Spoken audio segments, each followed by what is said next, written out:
On the boardwalk of Benghazi, Akram, a policeman, remembers the Libyan revolution which began here 15 years ago. With his colleagues, he refused orders to fire on demonstrators at the time. For us, it was a matter of values and principles. We had to stand with the protesters. And to prove our support wasn't just lip service, we set up a tent next to the lawyers as a gesture of solidarity. There were people everywhere here. Back then, Akram was dreaming of a new democratic Libya after 40 years of dictatorship. But the outbreak of armed conflicts quickly shattered that dream. This neighborhood carries the scars of the civil war, which ended in 2017. Akram felt the full force of it in 2014 when the city saw numerous civil society activists, law enforcement officers, and lawyers targeted by Islamist militia groups.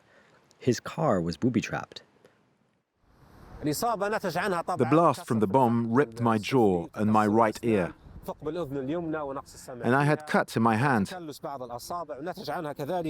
I also lost my left leg, as you can see. Today, with the military regime in eastern Libya imposed by General Haftar, Akram thinks the situation is better than before. I don't know if you realize, but this was unimaginable 10 years ago. This place was an Islamic State stronghold, not a children's playground.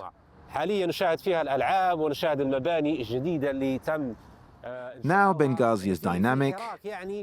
There's an energy I never saw during Gaddafi's 43-year rule, or even after the revolution. But security remains precarious in other parts of the country. We met Akram only days after the assassination of Saif al-Islam, Gaddafi's son. He was killed on February 3rd in Zintan, western Libya.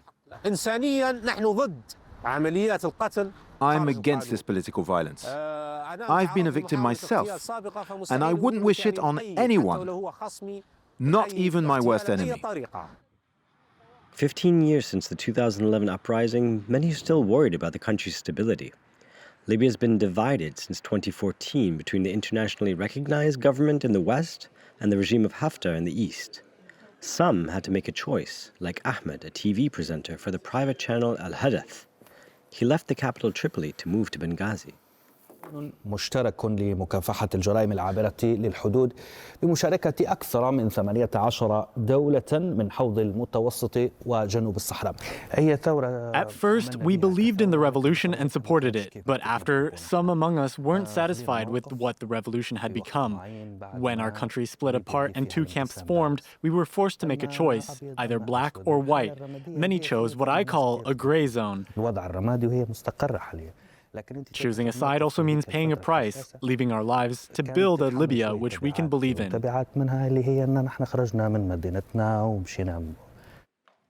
Ahmed doesn't want to go into detail about his move because some of his family still live in Tripoli, but off camera, he explains that he had to leave the capital for political reasons. For him, any transition or reunification of Libya has to respect the sovereignty of the country. Of course, there's only one Libya, yet some maintain this division out of self-interest. The country will regain its stability only once foreign interference ends and after definitively disbanding militias, which are the main obstacle to any sovereign agreement. He's also hoping for new legislative and presidential elections, which were suspended in 2014.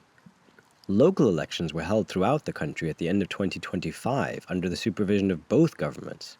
It was an important first step, according to this newly elected Benghazi municipal official, even though turnout was very low, with only 12,500 voters in a population of at least 700,000 people. We found that the main challenge during this election was restoring citizen confidence in our institutions and in a peaceful transition of power without conflict.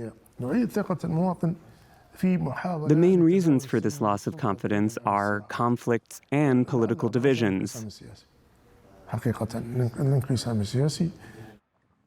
In eastern Libya, despite the promise of security by the Haftar regime and the rapid reconstruction of the city launched 3 years ago, economic problems persist. The Libyan dinar has fallen against the US dollar, and inflation is affecting basic goods. Honestly, I only buy necessities. Rice, pasta, oil, tomatoes, that's all. The price has become too high. We lost relatives in the revolution just to live like this? It doesn't make sense to me that a people with vast oil resources live in these conditions. We should be much better off with our resources, like the Gulf countries. Libya has the highest oil reserves in Africa, and they make up 95% of Libya's exports. Yet this wealth hasn't helped the local economy, and instability is likely to persist as reunification does not seem to be on the immediate agenda.